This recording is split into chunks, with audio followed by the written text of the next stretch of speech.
अपनी विभिन्न मांगों के लिए परभणी में शुरू आंदोलन के समर्थन में अकोला में शिक्षक समन्वय संगठन ने 21 जुलाई से अनिश्चितकालीन हड़ताल शुरू की है। 5 दिनों से चल रहे आंदोलन में शनिवार को शिक्षकों ने जिलाधिकारी कार्यालय के सामने नारेबाजी कर प्रदर्शन किया। आंशिक रूप से सहायता प्राप्त स्कूलों और कॉलेज के शिक्षकों, गैर शिक्षण कर्मचारियों के लिए वार्षिक वेतन वृद्धि की मांग को लेकर साई जन्मभूमि परभणी में चल रही भूख हड़ताल के समर्थन में अकोला के शिक्षक समन्वय संघ ने 21 जुलाई से अनिश्चितकालीन हड़ताल शुरू कर दी है। जब तक सरकार कैबिनेट में फैसला नहीं ले लेती तब तक अनशन खत्म नहीं किया जाएगा। तो वही जिला स्तर पर भी धरना आंदोलन जारी रखने का निर्णय उपस्थित शिक्षकों द्वारा लिया गया।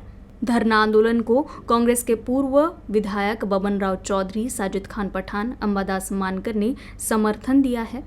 शिक्षक संघर्ष संगठन के संस्थापक राज्याध्यक्ष संगीता शिंदे ने भेंट देकर अपना समर्थन दिया। माध्यमिक कृति समिति के विभागीय अध्यक्ष सुधाकर वाहुरवाग और संगठन के राज्य कार्याध्यक्ष प्रोफेसर संतोष वाघ ने उपस्थितों का मार्गदर्शन किया। इस आंदोलन में प्रोफेसर गणेश ढोरे, सदानंद बानेरकर, पीयूष तिरुक, प्रोफेसर माधव बावनेर, श्रीकांत पलस्कार, प्रोफेसर विजय थोटांग, तौसीफ खान, प्रोफेसर नवघरे, प्रोफेसर बंडू चक्र नारायण समेत अन्य शिक्षक उपस्थित थे।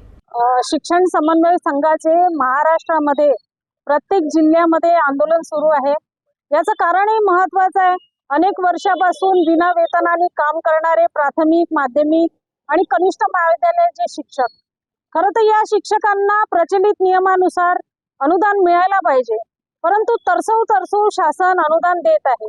आपण पाहिलं की काही 20% वर शाळा आलेल्या आहेत, ज्युनियर कॉलेज आले, काही 40 वर, काही 60 वर, परंतु प्रत्येक वर्षी त्यांना टप्पावाढ देणं सुद्धा गरजेची आहे।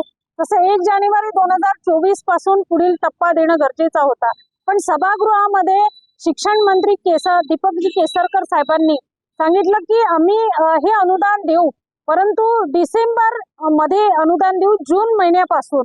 पण सगळ्या शिक्षक आणि सगळ्या शिक्षकेतर कर्मचाऱ्यांचं असं म्हणणं आहे की डिसेंबर मध्ये देण्यापेक्षा शासन निर्णय हा ताबडतोब या येणाऱ्या कॅबिनेट मध्ये निघायला पाहिजे। कारण आतापर्यंत खरोखर यांचा एक ताप झालेला आहे या शिक्षकांचा, आणि त्यामुळे आता वाट पाहणं फार कठीण चाललेलं आहे।